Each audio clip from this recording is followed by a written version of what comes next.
इश्क के रंग में रंग जाए जब अफकार तो खुलते हैं गुलामों पे वो असरार के रहते हैं वो तो सी को सदाए शगे अबरार में कर लहज़ा को हर जब तक आलिमों की इज्जत थी कोई इमाम बाड़ा नहीं था, जब तक आलिमों की बात की अहमियत थी कोई ताजिया नहीं था। ये सारी चीजें शियाओं की गवर्नमेंट जब इंडिया में हुई और राफिजी शिया जो हुसैन आजम का असल कातिल है, जब हुसैन पाक को कत्ल किया सारी दुनिया थूकने लगी।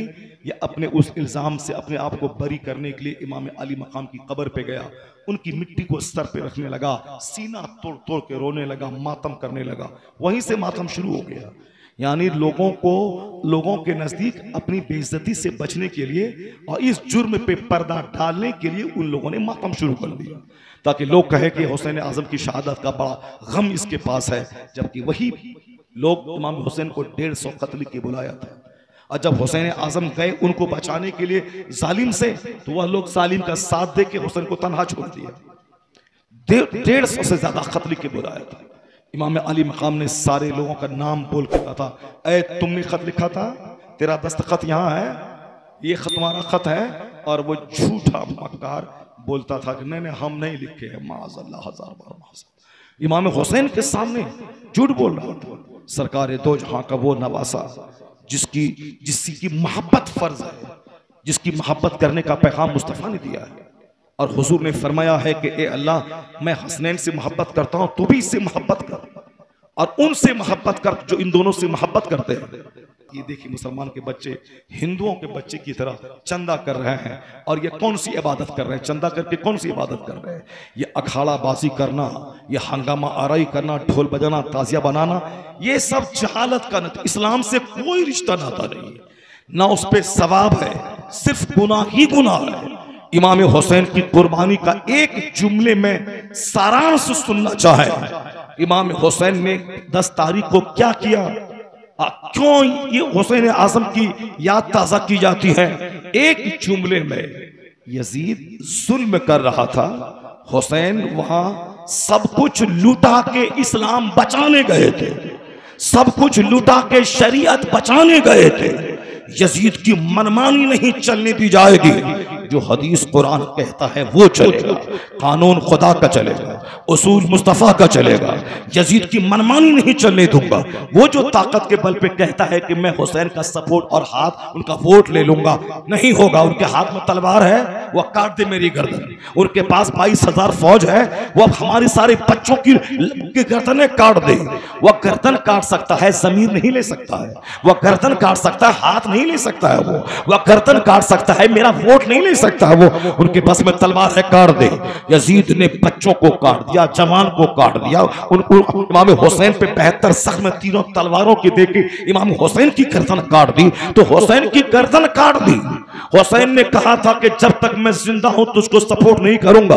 तुझको सपोर्ट करने का मतलब है तेरे जुल्म को सपोर्ट करना। तू नमाज नहीं पढ़ता है, उसको सपोर्ट करना। अजान बंद हो रही है, उसको सपोर्ट करना। मुस्तफा की शरीयत दागदार हो रही है, उसको सपोर्ट करना। तेरे हाथ में ताकत है, ताकत का इस्तेमाल कर। मगर मैं कभी नहीं झुकूंगा और कभी नहीं सपोर्ट करूंगा। जान दे दूंगा मगर ईमान नहीं दूंगा, शरीयत पे आंच नहीं आने दूंगा। और यजीद को जिद थी कि तेरा हाथ लेके रहूंगा। तू कैसे नहीं देगा हाथ? कत्ल करूंगा, तेरे बच्चों को तीर चलाऊंगा, भूखा रखूंगा, प्यासा रखूंगा, और हुसैन को झुकना पड़ेगा। तो यजीद जुल्म करता रहा, हुसैन का सब्र पुख्ता होता चला गया, यहां तक कि हुसैन अपनी जान जाने आखिरी के हवाले कर दी। यजीद हाथ मल के रह गया कि 22,000 फौज का इस्तेमाल करके भी हुसैन का हाथ नहीं ले पाया। हमने पूरी एनर्जी झोंक दी, हुसैन का वोट नहीं ले पाया। यजीद अपने मकसद में हार गया कि सारी सल्तनत का इस्तेमाल करके हुसैन का हाथ नहीं ले पाया। और हुसैन की अजीमत को सलाम कि सारी मुसीबतें सह के ईमान बचा के चला गया। उन्होंने भूख की मुसीबत सही, उन्होंने प्यास की मुसीबत सही, उन्होंने छोटे छोटे बच्चों की लाश की मुसीबत सही, उन्होंने मदीना से मक्का, मक्का से करबला, इस सफर की मुसीबतों गुल्फत को सही, हर कदम कदम पे मुसीबतों को, उन्होंने मुसीबतों का घोंट पिया है, अपने बच्चों की लाश को उठाया है। कोई दूसरा रुस्तम होता तो हिल जाता और झुक जाता यजीद के सामने, मगर लाशें गिरती रही, हुसैन का अज़्म पुख्ता होता रहा। यहां तक कि 72 ज़ख्म के खा के वो शहीद तो हो गए, मगर अपना हाथ बचा के चले गए, अपना ज़मीर बचा के चले गए। वो यजीद के सालिब को सपोर्ट नहीं किया तो यजीद अपने मकसद में हार गया, हुसैन अपने मकसद में कामयाब हो गया।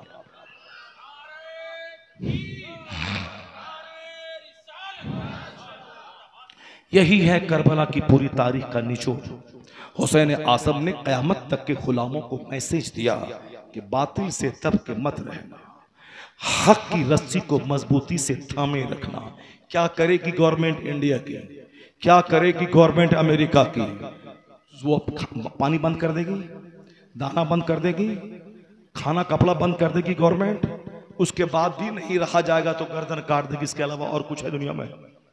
दाना बंद, पानी बंद, दरवाजा बंद, सड़क पे जाना बंद, मैदान में निकलना बंद, और आखिर में गर्दन काट देना। इसके अलावा और कुछ तो नहीं है दुनिया में। गर्दन कट गई, सारा खेल खत्म है। तो हुसैन आज़म ने क्या पैगाम दिया? मरना तो है ही, चाहे आज मरो चाहे 50-100 साल के बाद मरो। तो गवर्नमेंट का तलवा चाट के मत जिंदा रहना, उनकी हाँ में हाँ मिला के मत जिंदा रहना।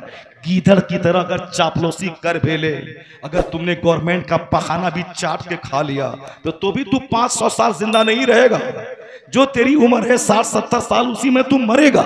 तो चाहे तलवार चाटो, चाहे उन के जुल्म का साथ मत दो, अपने वक्त पे ही तुझको मरना है। और जब मरना है तो फिर क्यों गीदड़ की तरह 100 साल जीना है? सरकार इमाम हुसैन ने बता दिया कि शेर की एक दिन की जिंदगी गीदड़ों की 1000 साल की जिंदगी से बेहतर है। हुसैन आज़म यजीद के सामने खिकिया जाते, उनकी बेअत कर लेते तो यजीद छोड़ देता, मदीने का गवर्नर हुसैन आज़म बन गए होते, आराम से खाते पीते। क्या मतलब 200 साल जिंदा रहते? वही 55 साल 5 महीना 5 दिन जो आपकी उम्र थी जिस दिन वो शहीद हुए, उसी दिन वो मदीने में रहने के बाद भी मर जाते हो।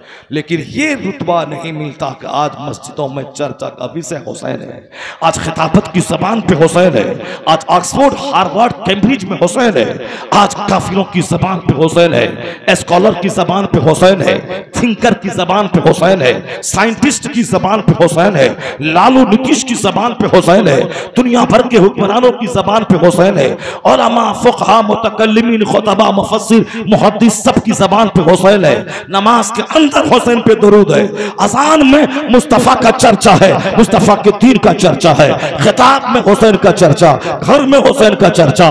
मुहर्रम में तो चर्चे का सैलाब ऐसा आता है, लगता है कि कत्ले हुसैन असल में मर के यजीद है। इस्लाम जिंदा होता है हर करबला के बाद, हर ज़बान पे हुसैन का चर्चा। ये दिन क्यों देखने को मिला कि रब की खातिर सब कुछ लुटा दिया, तो रब ने करबला से उठा के इज्जत के आसमान पे पहुंचा दिया कि जिस दीन की खातिर तू कटा है, और जब तक यह दीन इस्लाम रहेगा, हुसैन तेरा चर्चा हर ज़बान पर रहेगा।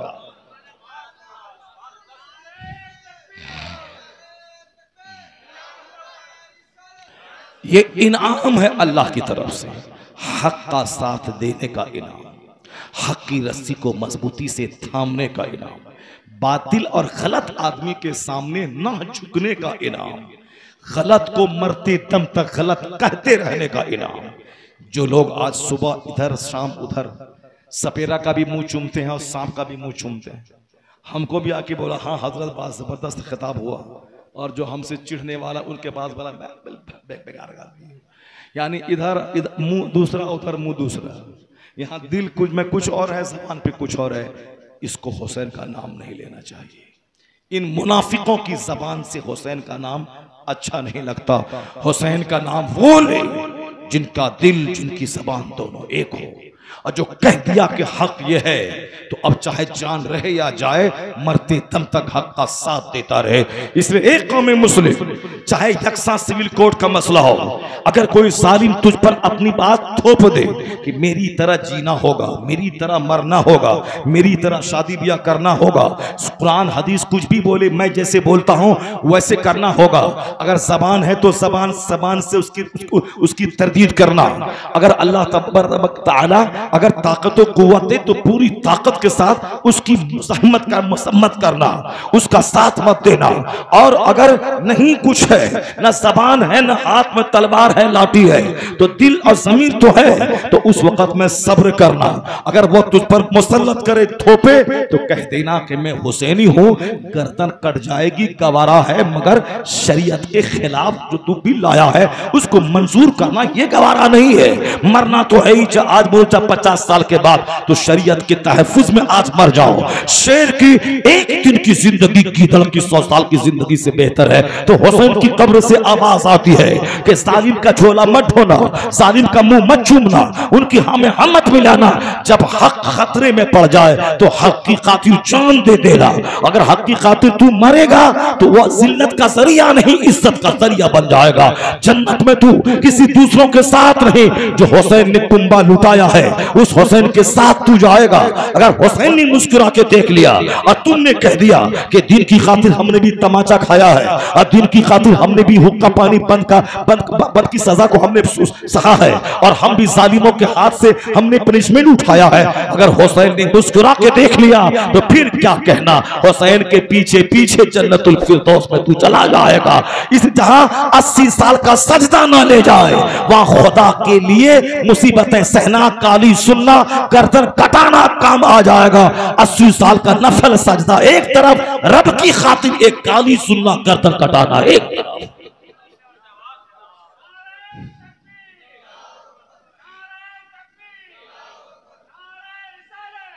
अब बताएं, इमाम हुसैन ने तो ये कारनामा अंजाम दिया, अपने बाल बच्चे समाज पूरी सोसाइटी अपने पूरा कुंबा समेत गए और सब कुछ लुटा दिया इस्लाम बचाने के लिए। अब उस कुर्बानी से डीजे का क्या मतलब है? उस हुसैन आजम की कहानी से इमाम बाड़ा का क्या मतलब है? उस हुसैन आजम के किस्से से ये अखाड़ा का क्या मतलब, क्या रिश्ता आता है? इमाम हुसैन ने तो इस्लाम सिखाया लोगों को कि इस्लाम पे कैसे रहना है। सामने जंग हो रही, बच्चों की लाशें उठा उठा के इमाम अली मकाम ला रहे हैं। मेरे घर में एक मैयत हो जाए तो मेरी बेटी मेरी बीवी का क्या हाल होता है? सर के बाल नोचना, कपड़े फाड़ डालना, सर दीवार से टकराना, मातम करना, हाय बेटा हाय लाल। 2-4-10 दिन के बाद तो ऐसा ठंडा हो जाती है वो कि जैसे कोई बेटा ही नहीं था उसका दुनिया में, कोई बेटा ही नहीं था, बेटा खत्म हो गया। लेकिन उस टाइम में बेसब्री का मुजाहरा इस तरह करती है जैसे कि ये खुद मर जाएगी बेटे की मोहब्बत में। जबकि सर के बाल नोचना ये जहालत है, सीना पीटना ये बच्चों के अजाब का जरिया हो जाएगा। औरतें पर्दे में हर हाल में रहे, 10 लाश घर से निकल जाए फिर भी उनकी आवाज का पर्दा, उनके चेहरे का पर्दा, उनके जिस्म का पर्दा। इस्लाम में पर्दे पे बहुत जोर दिया गया है। जुमा की नमाज हम पर फर्ज है, औरत पर नहीं है, इसलिए कि औरत पर जुमा से ज्यादा पर्दे में रहना जरूरी है। जमात से नमाज पढ़ना हम पर वाजिब है, जो जमात से पढ़ेगा 27 गुना ज्यादा सवाब मिलेगा। लेकिन मर्द पे औरत पे नहीं। औरत तन्हा अपने घर के अंदर नमाज पढ़े, मर्द मस्जिद में जाके जो 27 गुना सवाब पाएगा, औरत अपने घर में तन्हा नमाज पढ़ के उस सवाब का मुस्तहिक हो जाएगी। यानी वो सवाब औरतों को तन्हा घर में नमाज पढ़ने से वो सवाब उसको घर में मिल जाएगा। जुमा की नमाज औरत पर नहीं है, मर्द पे है। ईद बकरीद की नमाज जो एक इस्लामी शान शौकत के मुजाहरे वाली नमाज है, मस्जिद से बेहतर है ईदगाह में पढ़ना। ईदगाह बेहतर है कि आबादी से दूर रहना, ताकि आबादी से दूर जब बंदा सर पे टोपी सजाकर इस्लामी लिबास पहनकर घर का सारा फर्द जब ईदगाह जाएगा तो इस्लाम के दुश्मनों के दिल में इस्लाम की हैबत बैठ जाएगी। ये ईद बकरीद की नमाज जो है एक एग्जीबिशन है, एक मुजाहिरा है, यूनिटी का मुजाहिरा, इत्तेहाद का मुजाहिरा। अमीर गरीब काले गोरे सारे फर्क मिटाकर एक साथ में एक मुसलमान खड़े हो गए। इसका मुजाहरा, यूनिसिमिलरिटी का मुजाहरा। तो वो नमाज मर्द पे है, औरतों पे नहीं है। औरतों के लिए पर्दा जरूरी है ईद की नमाज से ज्यादा। औरतों के लिए पर्दा फर्ज है जुमा की नमाज से ज्यादा। औरतों पे पर्दा लाजिम है जमात से ज्यादा। अगरचे जमात का बेपनाह सवाब, जुमा बहुत बड़ा फर्ज है, ईदैन की नमाज वाजिब है, मगर औरतों के पर्दे में रहना उससे ज्यादा जरूरी है। ये जुमा ना पढ़े जोहर पढ़े या ईद बकरीद ना पढ़े, अपने घर में नफल पढ़ ले, और नहीं पढ़े वह सिर्फ अपने शौहर को लिबास पहना के सलाम करके ईदगाह रवाना कर दे।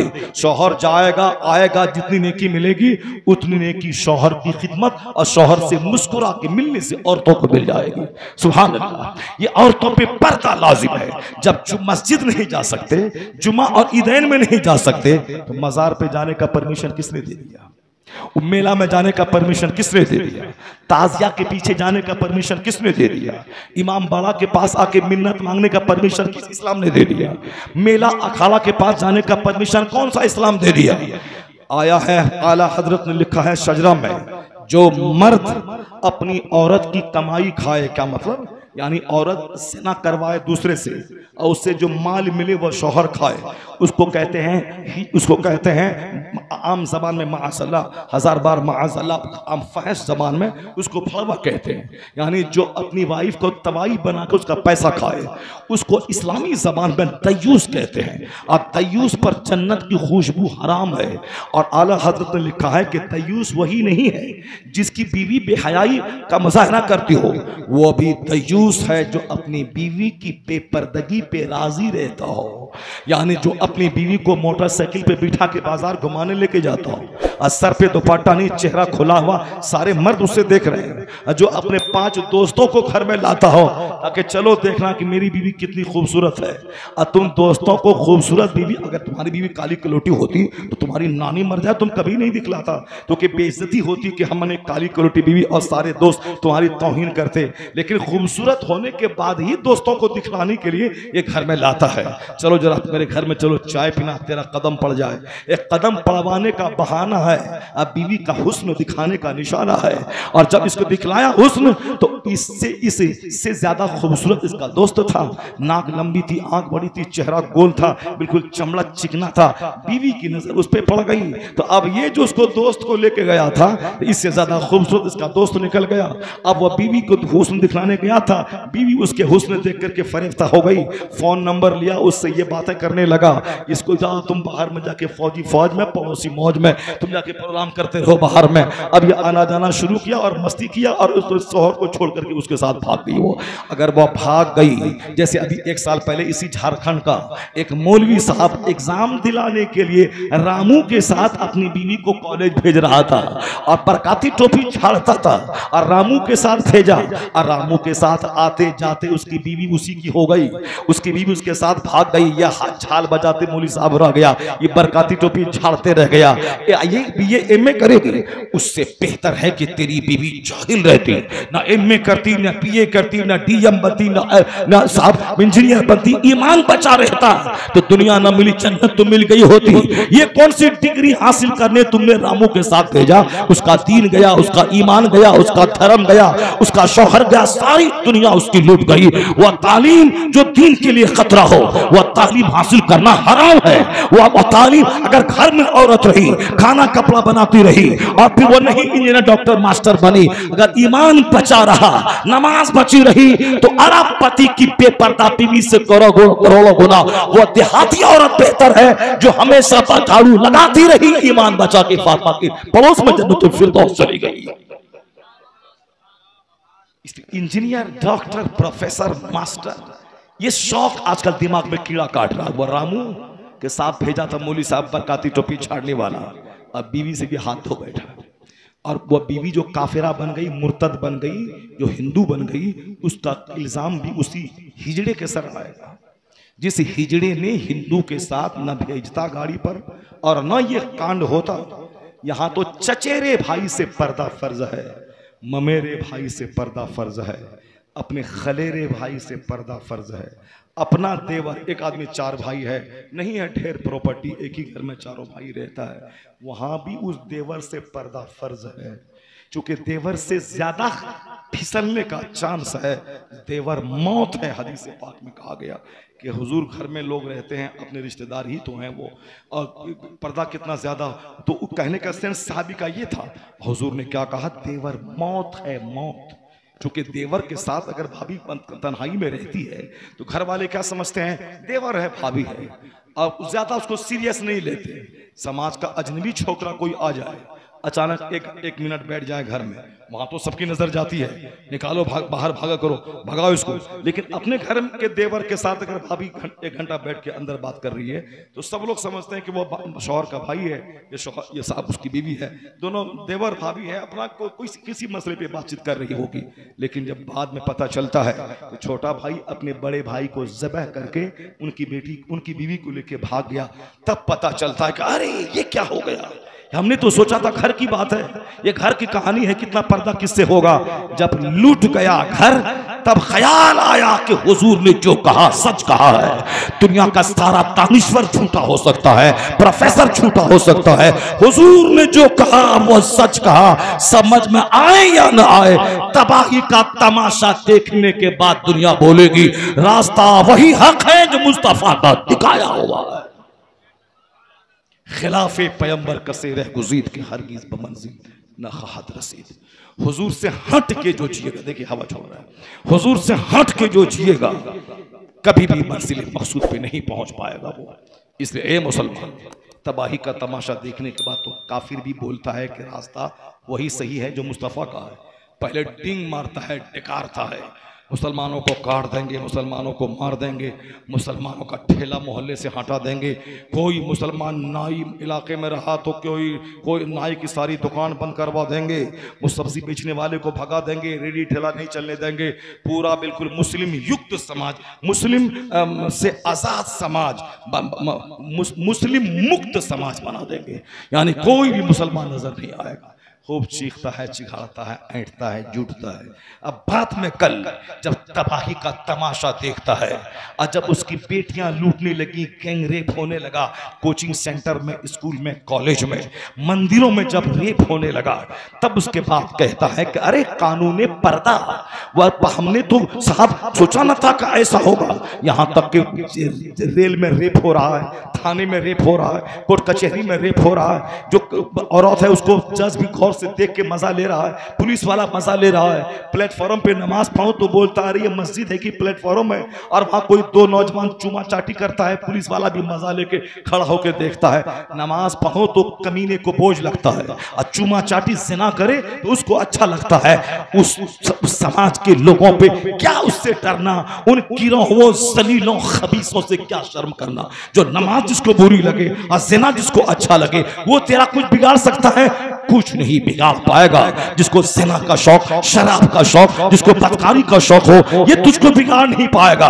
तेरा जो बिगड़ता है मस्जिदें उजड़ने से, खानका उजड़ने से, मदरसा वीरान होने से, मुस्तफा की हदीस को ताक पे रख देने से। अगर जिस दिन तेरा रिश्ता मस्जिद से मजबूत हुआ, मदरसे से मजबूत हुआ, जलसा से मजबूत हुआ, आलिमों से मजबूत हुआ, तो ये सारे भेड़िए तुझको तबाह नहीं कर पाएंगे। अगर अल्लाह ने चाहा तो ये इस्लाम के दुश्मन कलमा पढ़ के मुस्तफा का गुलाम हो जाएंगे। 1400 साल में यही देखता हुआ आ रहा हूं। दुश्मनी जब जब बढ़ती है तब तक जरूर इस्लाम का सुनहरा मुस्तकबिल आता है कि जब शदीद दुश्मनी बढ़ती है तो इस्लाम का दायरा वसी होता है और दुश्मनों के सीने में इस्लाम घुसकर कलमा पढ़ने वालों की तादाद में इजाफा कर देता है। नूरे खुदा कुफ्र की हरकत पे खंदाजन, फूंकों से चराग बुझाया ना जाएगा। इसलिए कौम मुस्लिम, तुमको तो ये तबाह नहीं कर पाएगा, इस गिरह बांध कर रख ले। मेरी तबाही खुद मेरे हाथों है। नमाज नहीं पढ़ना है, यहाँ तलवार तीर के हुजूम में हुसैन आजम ने आखिरी सजदा किया, तीरों की बारिश में, और यहाँ घर में एसी लगी हुई है तो भी नमाज नहीं पढ़ना। यहाँ घर में गीजर लगा हुआ है ताकि गर्म पानी से नहाएं, गर्म पानी से वजू करें, चाहे कड़ाके की सर्दी हो, तो भी नमाज नहीं पढ़ रहे हैं। पहले मजदूरी करने वाला खेत में मजदूरी करता था, फजर के टाइम में बर्फ काट काट के पिघला के वजू करके खेती में नमाज पढ़ता था। और यहाँ अपना पुख्ते का मकान है, अंदर में गर्मी है, गीजर है, उसको पानी गर्म करके नमाज पढ़ सकते हैं। बीवी उठे, हम उठें और घर के सारे लोग उठ जाएं, नमाज फजर पढ़ने के बाद अगर नींद पूरी नहीं हुई तो सो जाएं। नहीं, मुर्दार की तरह रात के 2 बजे सोना है, दिन के 10 बजे उठना है। 2, 4, 10, 20 साल की छूट के बाद अगर अल्लाह मकान तबाह करता है, जलजला भेजता है, जवान जवान की लाशें मलबे में दब के सड़ जाती हैं, तब लोग चिल्लाते हैं कि अल्लाह कहाँ है, अल्लाह कहाँ है। अल्लाह तेरी शहीरत से भी ज्यादा करीब है। ये मत बोल अल्लाह कहाँ है, ये बोल कि तू कहाँ है, तू कहाँ खड़ा है। तुझको जहां रहना था जो अल्लाह को पसंद है वहां तो तू है नहीं। तेरा अकीका, तेरा खतना, तेरा वलीमा, तेरी शादी, तेरा ब्याह, तेरे कार्ड की छपाई, तेरा फजूल खर्ची का डेकोरेशन, तो अब बेटी की शादी, बेटा की शादी, पानी की तरफ पैसे की बर्बादी, 25 साल कमाना, एक दिन पैसे को बर्बाद कर देना। मुस्तफ़ा कायनात के मुख्तार मालिक, जन्नत के मालिक, अपनी बेटी फातिमा की शादी मस्जिद में करवा रहे हैं, मस्जिद में पुराने कपड़े में करवा रहे हैं। मौला अली थे, 2, 4, 10 असहाब थे, अली के निकाह में अपनी बेटी फातिमा को दे दिया। अली शेरे खुदा, अली मुश्किल कुशा, अली फाते खैबर, अली हसनैन के अब्बा, अली जन्नती अधेड़ मर्दों के सरदार, अली दामाद मुस्तफ़ा, अली फाते खैबर, इतनी सारी क्वालिटीज उसके पास हैं। शादी यहाँ तो जोकर, लोफर, गोंडा, बदतमीज, न चेहरा अच्छा, न किरदार अच्छा, न डीएम बना, कुछ नहीं बना, आशिक बन गया, दिल फेंक आशिक बना। मुसलमान का बच्चा डीएम और दारोगा बनता है तो सारे मुसलमान का कलेजा ठंडा होता है। चलो कम से कम मेरा बच्चा नहीं, मेरे मुसलमान भाई का बच्चा डीएम तो बन गया।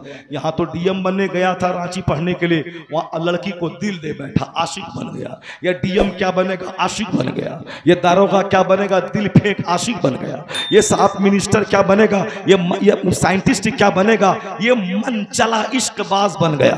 तो हमारे बच्चे मनचले इश्कबाज ज्यादा बनते हैं। आज हिंदुओं का बच्चा डीएम बन रहा, एसपी बन रहा, साइंटिस्ट बन रहा, अमेरिका में 20 लाख महीना कमा रहा है, और मुसलमानों का बच्चा आशिक बन रहा है।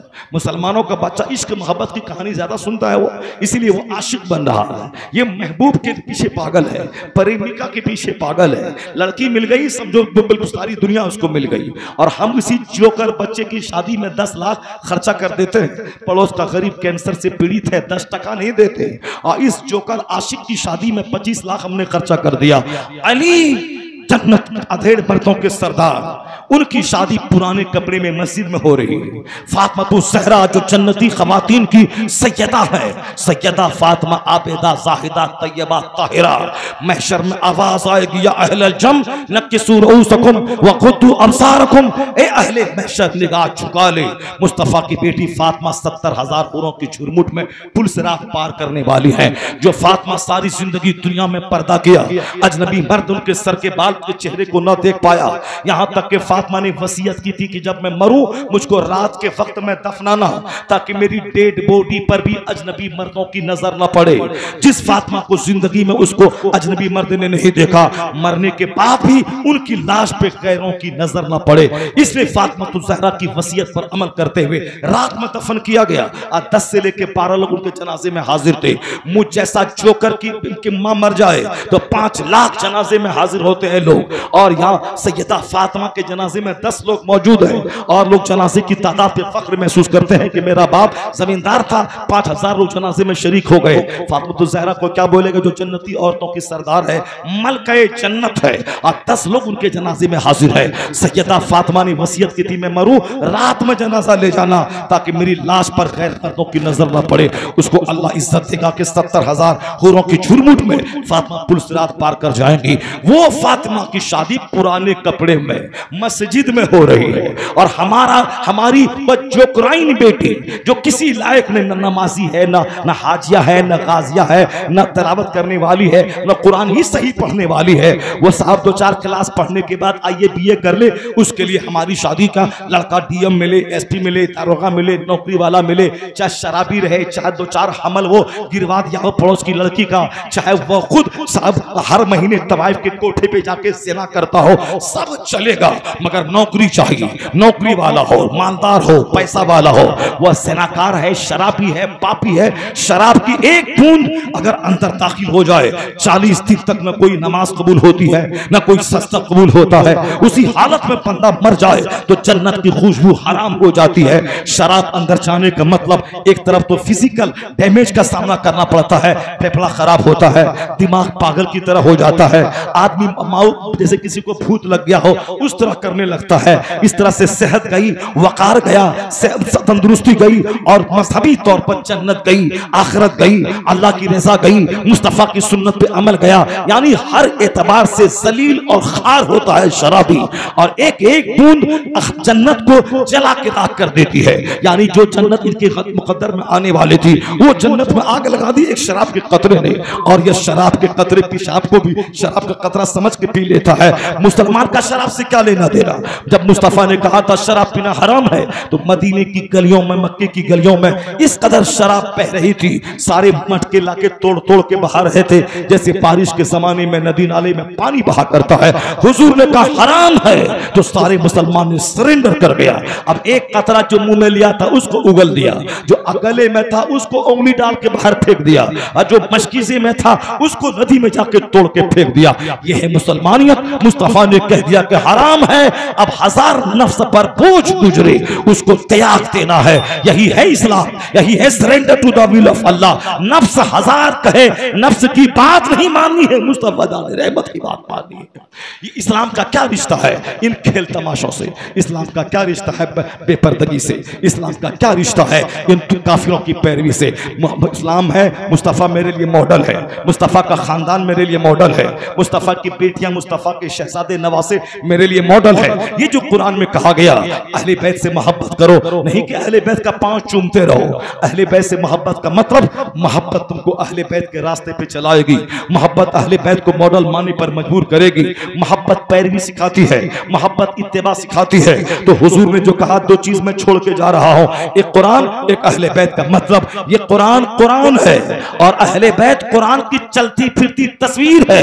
यानी कुरान में उपदेश है और उस उपदेश पर प्रैक्टिकल में अमल करके मुस्तफा के घर वालों ने दिखा दिया है। अगर कहा कि रोजा रख, मुस्तफा के घर वालों ने रोजा रख के बताया है। कहा रात भर नमाज पढ़, मुस्तफा के घर वालों ने रात भर सजदा करके दिखलाया है। अगर कहा कि 3 दिन का फाका हो और कोई गरीब दरवाजे पे मांगे, उसकी मदद कर, अपनी जरूरत पर उसकी जरूरत को तरजीह दे दे। ये प्रैक्टिकल में कुरान पर अमल करने वाले मुस्तफा के घर वाले हैं। 3 दिन से रोजा है और 3 दिन का फाका है। गरीब मिस्किन कैदी ने आवाज दी, जो रोटी यहूदी के यहाँ से कर्ज चौला के बनाई गई थी, तीनों दिन रोटियां उस मिस्किन कैदी और यतीम को दे दी गई। आसमान में धूम मची है, फरिश्ते आ गए, जिब्राइल अमीन कुरान की आयत लेकर। मुस्तफा का घर वाला उसके कमालात का चर्चा आसमान पे हो रहा है। यह 3 दिन से फाके पे है और गरीबों मिस्किनों कैदी को खिला रहे हैं और कहते हैं जबान से धन्यवाद भी मत बोलना, लफ्ज़ से शुक्रिया मत बोलना, बदला मत देना, तुझसे बदला मैं नहीं चाहता। ला नुरीदु मिनकुम जज़ाअन वला शुकुरा, धन्यवाद ही मत बोलना, शुक्रिया मत बोलना, थैंक्स मत बोलना। ये 3 दिन फाका रह के जो मैंने रोटी खिलाई है इसका बदला मुझको आखिरत में चाहिए, यहाँ तेरी जबान से नहीं चाहिए। मैं ना इसका बदला चाहता हूँ ना लफ्ज़ शुक्रिया सुनना चाहता हूँ। जनाब जिब्राइल ने कहा इस ऊंचाई पे जहाँ अखलाक है ये किसी मुस्तफा के घर वालों का हिस्सा है, न मुस्तफा के घर वालों को सलाम कहता है सारा फरिश्ता। इसलिए हुजूर ने कहा था मेरे घर वालों से मोहब्बत करेगा तो गुमराह नहीं होगा। इधर कुरान पढ़ेगा, उधर मुस्तफा के घर वालों से मोहब्बत करेगा और दोनों के साथ रहेगा तो हौज़े कौसर पर मुस्तफा के साथ जाके मिल जाएगा। हुजूर के घर वाले इसीलिए मॉडल हैं, उन्होंने कुरान पे अमल सिखाया है।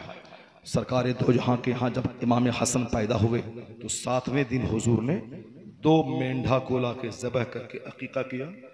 इमाम हसनैन करीमैन के सर के बाल मूंद दिए, उसमें ज़ाफ़रान लगा दिया और बाल के वज़न के बराबर चांदी खैरात कर दी और उसी दिन नाम रखा कि इनका नाम हसन। चूँकि 1 साल के छोटे बड़े थे दोनों भाई, 1 साल पहले हसन पैदा हुए, 1 साल के बाद हुसैन पैदा हुए, तो उनका नाम हसन रखा, इनका नाम हुसैन रखा। और हुजूर ने फरमाया हुमा इस्मान मिन अहलिल जन्ना, यह दोनों जन्नती नाम है, इससे पहले दुनिया में किसी का नाम हसन नहीं रहा। सुभान अल्लाह, सुभान अल्लाह। तो जब बच्चा पैदा हो घर में तो शुक्राने में जो जानवर ज़बह होता है उसी को अकीका कहते हैं। और बच्चों की सेहत अकीका से गिरवी रहती है। जब तक अकीका ना हो उस वक़्त तक बच्चा कमज़ोर रहता है, बीमार रहता है। इसलिए पहली फुर्सत में अकीका करना चाहिए। लड़की हो तो 1 बकरी, लड़का हो तो 2 बकरा। अगर पैसा कौड़ी नहीं है तो बकरा बकरी दोनों में से किसी में भी चल सकता है। अगर पैसा ना हो तो 1 बकरा भी से काम चल सकता है। अगर बकरा नहीं है तो कुर्बानी में जो बड़े जानवर होते हैं उसमें 2 हिस्सा बेटे के लिए, 1 हिस्सा बेटी के लिए। नहीं है पैसा तो 1 भी हिस्से से बेटे का हो जाएगा, 1 भी बकरी से बेटे का हो जाएगा। नाम अच्छा रखना है, डबलू, पिंकू, चुंकू, छोनू, भोतू, बुद्धुआ, ये सब नाम रखना है। नाम जब भी रखें बेटे का, अल्लाह बेटा दे तो एक का नाम हसन रखें, दूसरे का नाम हुसैन रखें। सुभान अल्लाह। हमारे पास 4 बेटे हमको अल्लाह ने दिए। पहले 4 बेटी दी तो बड़ी बेटी का नाम मैंने रखा कनीज़ फातिमा, दूसरी का नाम मैंने रखा कनीज़ आयशा, तीसरी का नाम रखा मैंने कनीज़ आसिया, चौथी का नाम रखा मैंने कनीज़ राबिया। कोई मॉडर्न ना, हम तो कॉलेज में पढ़े हैं ना, अंग्रेज़ी मैंने MA किया है, स्कूल कॉलेज का माहौल हमने देखा है। हम अंग्रेज़ी में किताब लिखे हैं, हम अंग्रेज़ी जानते हैं। लेकिन हम चाहते थे अपनी बेटी का नाम रख सकते थे कोई फिल्मी नाम, माहिरा, माहिरा, अनम, पनम, ये सब तो रख सकते थे, मगर मैंने नहीं। लोग फलाए फातिमा सबका नाम है, मैंने कहा सबका नाम उससे का मतलब फातिमा तो ज़हरा के नाम पे नाम रख, उनके किरदार की खैरात तेरे बच्चों को मिल जाएगी। कनीज़ फातिमा, कनीज़ आयशा, कनीज़ आसिया, कनीज़ राबिया। और 4 बेटी पहले। मैंने कभी रोया नहीं, कभी घबराया नहीं। अजमेर में जाके मिन्नत नहीं मांगा, बरेली मिन्नत नहीं मांगा, और इमाम बाड़ा के पास नहीं आया कि 4 बेटी होगी, बेटा नहीं है कि इमाम हुसैन दे दीजिए। माज़अल्लाह, 1000 बार माज़अल्लाह। अपनी बीवी को रोको, कभी वो ताज़िया के पीछे ना जाए। ताज़िया मुरव्वज, आजकल की ताज़िया हराम, सख्त हराम। उसके पीछे जाने वाला जहन्नमी, वो ताज़िया बनाने वाला जहन्नमी, उसके पीछे उसको इमाम बाड़ा, उसको करबला में जाके दफन करने वाला जहन्नमी, सब जहन्नमी। उसका इमाम हुसैन से, इस्लाम कुरान हदीस से कोई रिश्ता नाता नहीं है। अगर कोई मौलवी उसकी वकालत करता है तो वो जाहिल दी ग्रेट मौलवी है। ये तो आला हजरत का एहसान है कि जहाँ 12-12 इमाम बाड़ा बनता था गांव में, सारे इमाम बाड़े खत्म हो गए। जहाँ बंबई में पंजा लगता था और जाहिल शराबी झूमता था, हुसैन इसके सर पे आ गए और औरत सब कहती थी या हुसैन बाबा मुझको बेटा, मुझको बेटी। ये सारी जहालत मिट गई धीरे धीरे इंडिया से। इसके मिटाने के पीछे तन्हा अहमद रजा खां फाजले बरेलवी का हाथ है। आला हजरत, ये मुजाविर लोग क्या मिटाएगा? मुजाविर लोग तो चाहता कि पब्लिक जाहिल रहे, मजार पे औरत आती रहे, मेरी जेब भरती रहे। वो तो आला हजरत थे जिन्होंने गालियां सुन सुनकर शरीयत का रास्ता दिखलाया। आज अल्हम्दुलिल्लाह जहालत धीरे धीरे घट रही है, शरीयत पर अमल धीरे धीरे हो रहा है। आज बंबई से लेकर झारखंड के देहात तक 10-10 रोजा महफिलें मुनक़िद हो रही हैं। सारी जहालत खत्म हो गई। इसलिए जहालत पर अपने बाल बच्चों को की परवरिश मत कीजिए। नाम रखे हसन, नाम रखे हुसैन। अल्लाह ने मुझको 3-4 बेटे बाद में दी, पहले 4 बेटी दी। कोई घबराहट परेशानी नहीं थी, सिर्फ ये दुआ करता था कि बच्चियां थोड़ी उदास रहती हैं, उनका भाई नहीं है, बस अल्लाह दे दे तो तेरा बेपनाह करम एहसान मालिक, तेरे खजाने में किसी चीज़ की कमी है। मिन्नत मैंने कहीं नहीं मांगी, ना अजमेर में ना इमाम बाड़ा। तो मांगना ही हराम है, ताज़िया के सामने मांगना ही हराम है। आप भी अपनी बीवी, अपने बच्चों, किसी को ना इमाम बाड़ा पे मांगने दें, ना ताज़िया के पास जाने दें। बिल्कुल अपने घर में इमाम हुसैन की फातिहा करवाएं और वहीं अल्लाह से दुआ करें, इलाही हुसैन की शहादत का वास्ता है, मेरी तमन्ना पूरी फरमा दे। सुभान अल्लाह। ये मिन्नत मांगे, अगर मेरा बेटा अच्छा हो गया, नौकरी मिल गई, शादी हो गई, 3 रोजे मैं रखूंगा।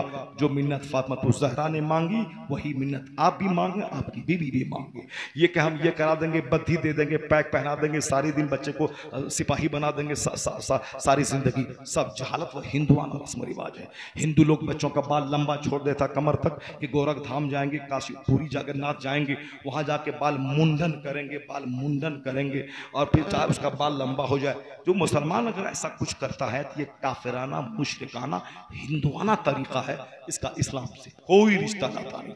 अगर कोई 7वें दिन अकीका नहीं किया तो जिंदगी में जब भी अकीका करे अकीका अदा हो जाएगा। सुभान अल्लाह, सुभान अल्लाह। ऐसा नहीं कि वह गुनहगार और मुजरिम होगा, नहीं, जब भी अकीका करेगा अकीका अदा हो जाएगा। अकीके का गोश्त लोग कहते हैं कि दादा दादी नाना नानी ना खाए, जहालत है। वह हिंदुओं से सीख करके उसके गांव में रहते रहते इस तरह की बहुत सारी बातें वहां से लोग सीख लेते हैं। जैसे बाप मर गया, जमीन बेच के जानवर ज़बह करके पूरे गांव वाले को खाना खिलाना, ये हिंदुओं से मुसलमान ने सीखा है। हमारे यहाँ तीजा 40वां का कोई मतलब नहीं है, मतलब है मुर्दे को सवाब पहुंचाने का। तो सवाब अमीरों को खिलाने से नहीं मिलता है, सवाब गरीबों को खिलाने से मिलता है। क्योंकि हमने उनको देख लिया कि शराद करता है वो, और शराद में पूरे इलाके के सबको बोला कि खिलाता है पूरी दुनिया, तो हम भी 40वां के नाम पे अमीर गरीब सबको दावत देने लगे। कोई सवाब नहीं मिलेगा, एक पैसे का सवाब नहीं मिलेगा। सवाब वहां मिलेगा जहां गरीबों को खिलाया जाए, जो मोहताज परेशान हाल है उनको दिया जाए। बहुत सारा काम हिंदुओं का देखे देखे मुसलमान कर रहे हैं। जहालत का खात्मा हो, अकीका करें, खतना करवाएं, 4 महीने 4 दिन 4 साल 4 महीना 4 दिन पे बिस्मिल्लाह खानी करवाएं। 7 साल जब हो जाए बच्चों को नमाज पढ़वाएं। 10 साल हो नमाज ना पढ़े, मार के नमाज पढ़वाएं।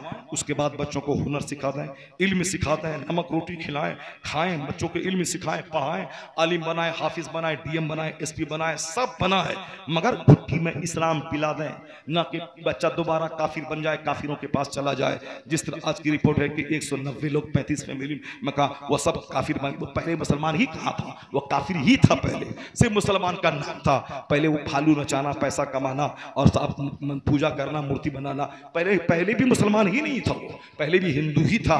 अब बाज़ाब्ता ऐलान कर रहे हिंदू बन गए। मुसलमान को नर्वस नहीं होना। जिसके घर में आलिमों का आना जाना नहीं हो, जिसके घर में कुरान की तिलावत न हो, उनके बच्चों का जहन्नमी होना, काफिरों के साथ भाग जाना यह तय है। और जिसके घर में आलिमों का आना जाना होगा, जहां सजदा होगा, जहां जिक्र और दुरूद होगा, जहां गौसे आजम की नियाज होगी, उनका बच्चा मर जाएगा मगर काफिराना कल्चर कबूल नहीं करेगा।